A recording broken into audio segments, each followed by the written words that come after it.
První věc bylo, že jel jsem sem z Brna, netušil jsem, jaký to tady bude, jestli tady bude dobrá atmosféra, jaký bude počasí, jaká bude trať, ale hned po příjezdu do Českých Budějovic jsem byl nadšený, jak to tady všechno odsýpalo, dokonalá organizace, nebyly žádný fronty, ať už v šatnách, nebo potom v těch převlíkárnách, potom na tom záchodě, prostě všude to všechno to tady klapalo.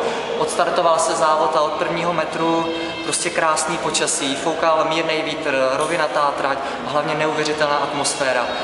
Jak jsem tady už opakuju po několikátý běhám asi 10 let mezi českou špičkou a nezažil jsem takový závod, kde by fandil každý. Ať už to je prostě babička, děda, děcka, úžasný, děkuju za to. A vy můžete srovnávat ty tratě, na kterých běháte jinde. V čem je třeba budějovická trať jiná?